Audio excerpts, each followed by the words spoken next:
Memang sudah terjadwalkan ada audiensi dengan jajaran Kementerian Pertahanan.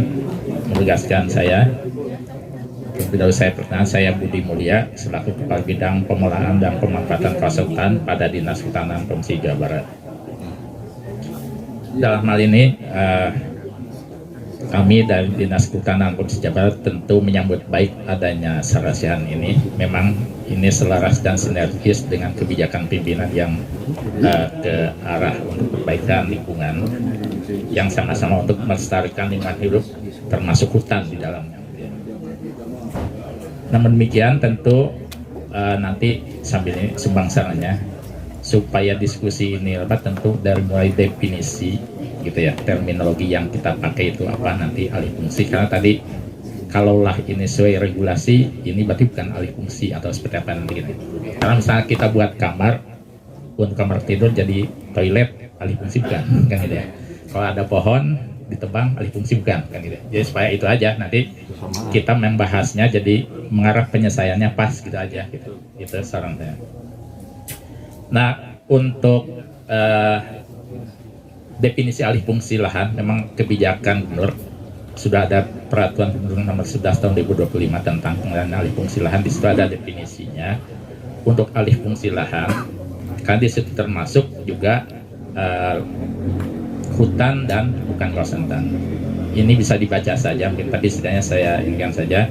Alih fungsi lahan adalah perubahan sebagian atau seluruh fungsi lahan dari fungsi awalnya menjadi fungsi yang lain yang dapat berdampak pada lingkungan, ekosistem, serta potensi keberlanjutan lahan tersebut.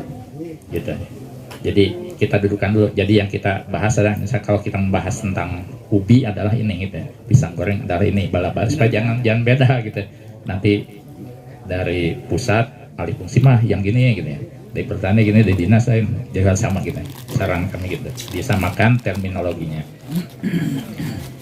Nah, terlebih dahulu kita pahami dan kita ini kan bahwa hutan itu sudah sama-sama kita rasakan memberikan manfaat, memberikan maslahat kepada seluruh lapisan masyarakat, baik individu untuk hidupnya, untuk oksigen, air, tata air, bahkan untuk sektor contoh ketahanan energi, PLTA, PLTMH, untuk irigasi, untuk wisata, untuk industri itu dari hutan, ya kan?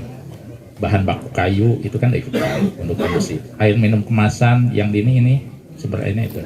Jadi kalau hutannya rusak, sektor lain juga hancur. Ya. Jadi sebagai modal dasar itu, kalau modal dasarnya habis, ya selesai. Termasuk mungkin peradaban Jawa Barat sudah ya habis juga kalau hutannya rusak. Itu bisa jadi pokok. Nah, kalau saya melihat alih fungsi lahan hutan khususnya juga ini persoalan rumit. Tapi rumit itu harus kita selesaikan. 1000 langkah harus selesaikan, kita harus melangkah. Ini salah satu langkah yang digagas oleh Forum Penyambutan Jawa, sangat baik sebenarnya saya ini. Apapun masalahnya ya kita selesaikan sepanjang kita ada. Mau sampai 1 juta langkah benang kusut kita urai satu-satu. Itulah ikhtiar kita ke depan kayak kita. Jadi sangat senang sekali adanya ini. Jadi forum yang baik ini bisa kita bersinergi para pihak, mungkin ada Nusion, ada yang lalaunan, ada ya, dengan bersinergi tambah cepat menyelesaikan masalah itu, karena masalah manfaat hutan tadi tidak hanya untuk orang kehutanan, rakyat seluruhnya tadi, termasuk sektor, termasuk eksistensi wilayah umat saat satu daerah. Karena manfaatnya demikian luas dirasakan semua. Yang tadi ada pertanyaan Pak Eka, siapa yang bisa menjawab? Ya semua yang tadi merasakan manfaat harus ikut dong, gitu ya, dengan sesuai kapasitas kewenangannya. Pemerintah begini, BUMN begini, akademisi begini, masyarakat, LSM, dunia usaha harus apa kan? Udah memperoleh manfaat, masa nggak ikut tanggung jawab kalau ada rusak? Berarti dia akan terganggu gitu ya. Tapi porsinya nanti sesuai kewenangan dan kapasitasnya. Nah, tentunya memang untuk menyelesaikan masalah tidak serta-merta seperti kita minum langsung aus, minum langsung selesai. Yang tadi sampaikan ini rumit. Ini kan permasalahan sejak kita lahir juga udah, Kang Eka lahir kita permasalahan hutan mati pada lagi tuh ya. Kok nggak selesai? Memang begitu. Tapi sejak adanya kita gimana nih kita minimalisir, kita perbaiki itu aja. Memang sampai selesai dan dia memang nggak selesai, tapi kenapa kita yang punya kewenangan punya tugas kok nggak berbuat, itu aja nih, gitu. Jadi insya Allah dengan saran ini tadi peran para pihak, akademisi, birokrat, komunitas, media, termasuk BCMG, government, pemerintah ya, untuk ikut misalnya proporsinya seperti apa. Nah untuk itu tentu analisis kenapa itu ada alih fungsi lahan, termasuk alih fungsi hutan. Ya kalau rumusan ini sih 5W1H gitu ya. Tadi definisi alih fungsi hutan apa? Itu dulu harus sepakat. Jadi jangan sampai oh yang ini mah bukan alih fungsi lahan, jadi salah kita menyelesaikannya. Oh ini Pak sakit begini mah bukan masuk kategori ini, misalnya gitu. Kan harus jelas gitu. Jadi kita sepakati untuk sama-sama, bukan saya menyalahkan arahan Kang Eka begitu. Ini masalah ya kalau dicari mah semua salah sih Bang. Tadi termasuk rakyat udah dapat manfaat tapi diam aja, salah juga kan gitu. Kan gitu. Dunia usaha udah manfaat air untuk irigasi, diam juga, salah juga kan. Pemerintah apalagi yang punya kewenangan power enggak kan gitu ya. Termasuk kami pemerintah daerah gitu. Jadi kita ini kan dari analisis tadi kita selesaikan. Jadi dari mulai definisi, terminologi kita ini kan oh yang dimaksud untuk diselesaikan oleh forum yang digagas oleh FPHJ ini apa gitu ya. Jadi oh ini kategori ini kita selesaikan, kita perbaiki gitu ya. Supaya hutan tetap memberikan manfaat tadi secara berkembang dan berkelanjutan, bukan hanya saat ini. Nah, termasuk definisi tadi hutan, kawasan hutan, fungsi pokok kawasan hutan, KHDPK, PS itu kan masih kalau saya kan belum, karena tidak seluruhnya ini termasuk pemerintah Pak. Bukan hanya misalnya orang hutanannya campur ngerti hutannya gitu ya. Gitu ya. Jadi hutan kita sepakati definisi berdasarkan undang-undang gitu aja ya. Areal yang didominasi oleh pohon-pohon, ketinggalan ini banyak pohon membentuk pasukan hidup alam hayati, itulah hutan gitu ya. Jadi minimal 50% ada kayu-kayuan itu hutan, baik di lahan milik maupun di kawasan hutan aja. Kemudian kalau kawasan hutan adalah status areal, apapun isinya, kayak kantor polisi, kantor camat, kantor desa, status kawasan hutan. Idealnya kawasan hutan mah hutan. Faktanya tadi yang kita bahas di kawasan hutan kan ada sayur, ada bangunan, ada jalan, kan gitu ya. Tapi saya status kawasan hutan. Nah, pemerintah dalam rangka mengatur itu udah dibagi fungsi pokoknya kawasan hutan tuh, hutan konservasi yang tadi pengelolanya BBKSDA, Taman Nasional. Jadi sakral dilestarikan lah gitu. Tapi ada juga amat undang-undang kan emangnya sumber daya hanya untuk zat ya, tadi kata Pak ini dari perhutani. Ya harus rakyat diulah lalajo supaya ngejo tapi diatur. Ikutilah peraturan ulah segala yang undang-undang ini bisa dimanfaatkan ayo mah cek undang-undang dia dimanfaatkan, bumi tahir dan sisanya dikuasai negara digunakan besar mau rakyat kurang rambah kurang tuaran ya nggak begitu. Diaturlah fungsi pokoknya ini hutan konservasi untuk negara hayati perlindungan ekosistem karena sangat ini harus dipertahankan. Kemudian hutan lindung untuk fungsi hidrologis, tata air, penahan air, erosi banjir, lamun di sisi pantai, intrusi air laut, penahan angin dan seterusnya. Hutan produksi jadi bisa dimakan untuk hasil hutan kayu maupun bukan kayu. Makanya tadi kan kalau di hutan produksi saya undang-undang boleh, kalau ditebang jadi alih fungsi masuk ini enggak kan gitu nanti Pak lihat nanti yang dibolehkan emang untuk daur tebang, wah itu mah ya penebangan jadi alih fungsi ya harus duduk dulu gitu aja karena memang ada dengan daur tertentu harus ditebang 1 hektar dari kacamata tertentu berarti alih fungsi ya kan. Tapi dalam rangka pengelolaan ini memang ada rotasi nanti dipelakan lagi gitu ya. Nah itu harus dipilah nanti masa itu sehingga lama kita amun pertanian nebang alih fungsi ya jadi salah kan gitu ya supaya tadi yang namanya itu oh kategori ini mah enggak kayak gitu ya. Kemudian kenapa itu terjadi? Tadi kan sebagian saya bahas terjadinya alih fungsi lahan, alih fungsi hutan, ada yang memang legal tadi, adanya ketentuan peraturan perundang-undangan. Kalau pemerintah patuh kepada peraturan perundang-undangan, cek undang-undang pakai helm, cek pemerintah keluar, pelakan. Nah kalau tadi regulasi itu yang harus kita mungkin kita sarankan, oh regulasinya kurang bagus nih, ya kan, pemikiran manusia mungkin kalau orang lapangan mah tahu alamannya apa, kalau kita tebang mah akan rusak ke bawah kalau ada kebijakan. Tapi di pusat misalnya hanya Dukatang Eka waktu itu kan hanya di pusat, di DPR ningali di Papua cuma di Bandung mah begitu aturan disamakan, disamaratakan, lokalitasnya akan tidak terlihat. Pokoknya boleh kasih peraturan gini kan gitu ya. Faktanya akibat regulasi jadi boleh, tidak ada aturan yang dilanggar, tapi ada etika atau kepatutan yang dilanggar. Mungkin tadi contoh di luar sana lah, kawasan wisata dikasih tambang secara legal semua terpenuhi ya, izin ayat di bupati, di camat, ini di masyarakat itu masalah, tidak akan ada hukum beren gitu ya. Tapi saya kepatutan banyak daerah jadi dengan gitu. Berarti ada juga hal lain, nah saya nggak tahu kalau itu bahan diskusi saja mungkin. Ada juga yang ilegal memang masyarakat tadi kan udah terbahas tadi dari PTPN atau KSD. Ternyata misalnya untuk membuka itu juga ada aktor intelektual lain yang memprovokasi, ada cukong, investor. Misalnya rakyat mah yang kan makan, sieun ke itu, tapi aman tenang ayah saya dibiayaan.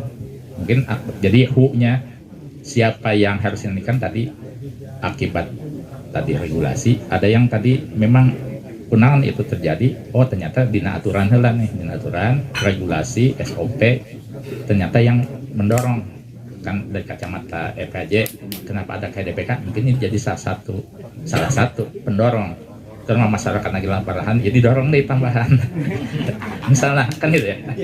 Tadi orang gini ayah mah bebas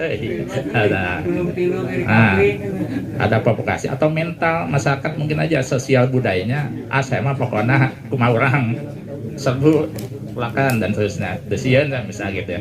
Ada kelompok atau masyarakat itu kan ayah kan di pasar ilah atau keterpaksaan itu mah paling mudah mungkin dia mah butuh makan aja, itu mungkin penyalurannya beda, sehingga setiap tipologi permasalahan beda pendekatan misalnya gitu ya. Dari mulai aktor pelakunya. Kemudian karena memang kawasan hutan harus memberikan kesejahteraan bagi masyarakat, tapi pemerintah harus ngatur. Ternyata ngaturnya tadi saya bilang ngatur di meja, yang di lapangan kan beda. Orang yang pengalaman di lapangan akan tahu kalau dibuka ini satu lagi nggak buka ini pasti kepikiran. Tapi kalau hanya secara umum mungkin saja dia ada yang tidak sempurna. Sehingga itulah salah satu sarannya dari aspek regulasi, misalnya inilah faktanya, gimana solusinya nih gitu ya. Karena rakyat mah tadi saya sampaikan suruh pakai helm, dayano ya pasti ini ya urusan nanti aparat penegak hukum.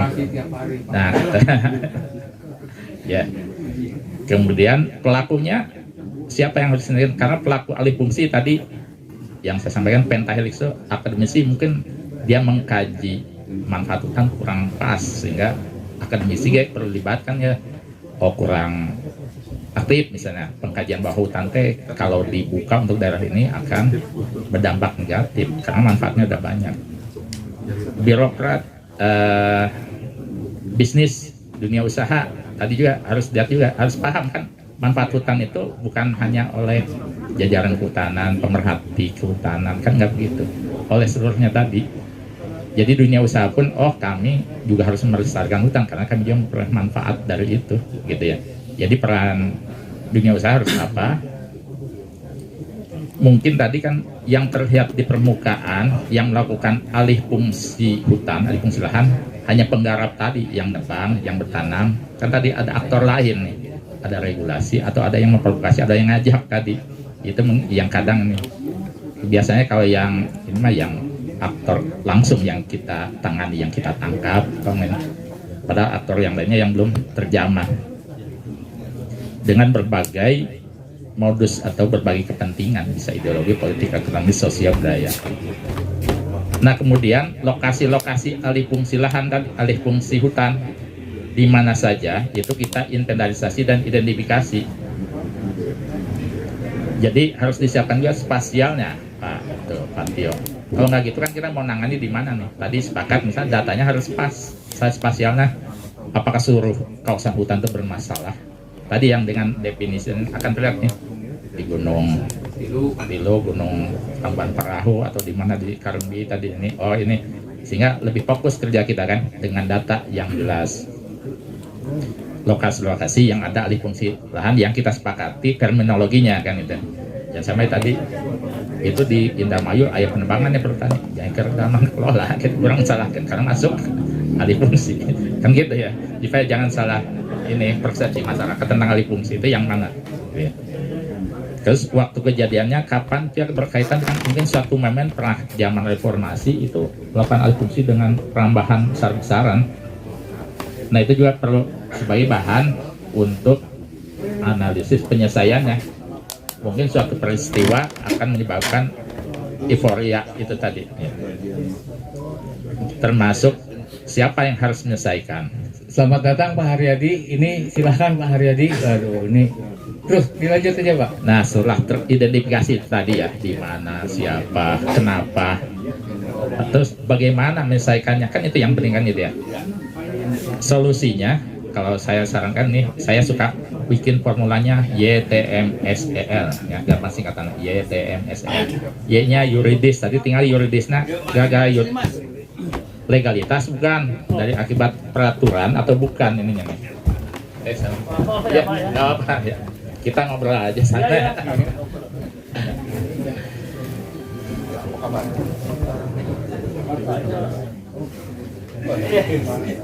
Yang menjadi penyebab adanya alih fungsi hutan, tentu pasal mana yang menyebabkan ya itu yang kita perbaiki, kita usulkan. Karena tadi memang tidak ada yang sempurna ketentuan perundang-undangan, tapi mana nih yang berdampak terhadap itu yang kurang baik, itu kita sarankan untuk direvisi. Memang salah semua ya dicabut, kalau salah semua kan, tapi memang ada hal baiknya tadi, mana yang kita pertahankan, mana yang kita ikan. Kemudian secara teknis apa yang harus diselesaikan tadi? Kalau yang sudah dalam kendali kita mah tinggal dipulihkan saja, direhabilitasi, dipelakan, selesai. Tapi mungkin secara sosial ekonomi tadi kan siapa yang bisa menyelesaikan? Jadi berbagai pihak harus menyelesaikan itu. Kemudian dibuat skala prioritas yang paling berdampak strategis dan saya nanti analisisnya. Apakah secara mungkin terhadap lingkungan hidup banyak bencana? Apakah terhadap soseknya karena ini soseknya lamun dibuka ini, atau terhadap hankam atau hal lain misalnya ini mah kawasan atau sumber irigasi, jadi prioritasnya akan berbeda dan para pihak yang terlibat juga akan berbeda yang akan kita libatkan ya.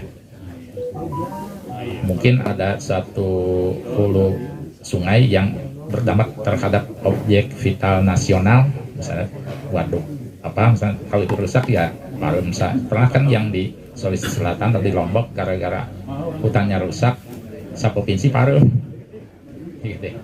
Jadi gitu ya.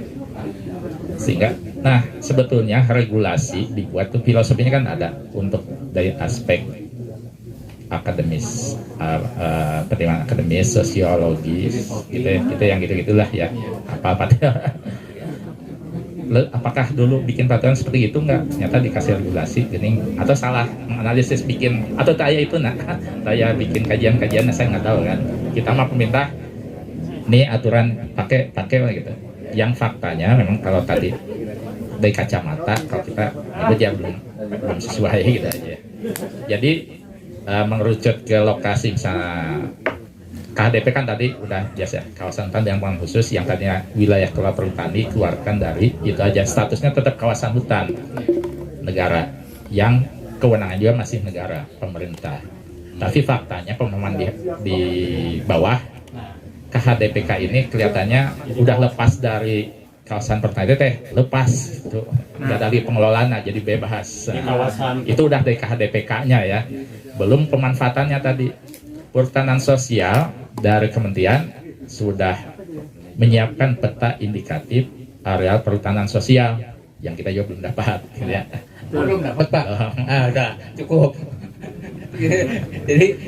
jadi akhirnya lamun kuduna di dia areal di situ di A, kita kan kalau untuk ininya di A enggak gitu kan udah. Nah itu kan jadi masalah juga. Kalau kita tidak tahu kita membinanya di mana nih lokasi-lokasi untuk perhutanan sosial. Kemudian pemahaman terhadap perhutanan sosial tadi seolah-olah bebas kamu mengelola lahan sak mamanya, padahal ada Kalau yang saya tahu kan adanya hutan sosial itu untuk area yang tutupan lahannya kurang dari 10% untuk memberikan akses pemanfaatan pada masyarakat untuk berkontribusi memperbaiki lingkungan. Nah, ini mungkin di beberapa daerah yang tutupan hutannya lebih dari itu, kasihan. Saya nggak tahu juga ya nanti. Nah, terkait data itu bisa lihat di SIGAP mungkin sana. SIGAP Kemenhub kan ada ya. Sistem Informasi Geospasial Kementerian Kehutanan. Jadi bisa dilihat PS yang ada di mana, tinggal operasikan dengan citranya yang di dia ya. Dan hal-hal lain mungkin dari forum yang lebih paham. Masyarakat yang sini kerjasama dengan petaninya di ada kelompok A masuk B, saya kurang tahu itu, sehingga secara sosial budaya sejak ekonomi saya sampaikan mungkin kurang ini. Kalau detailnya memang tadi saya sampaikan begitu izin itu kita tidak memperoleh itu aja. Gitu. Sementara kita singkatnya. Jadi, terima kasih Pak Budi, ini berhubung yang ditunggu yang jadi ininya baru datang ini, waduh kita ini, mangga. Terima kasih, selamat datang Pak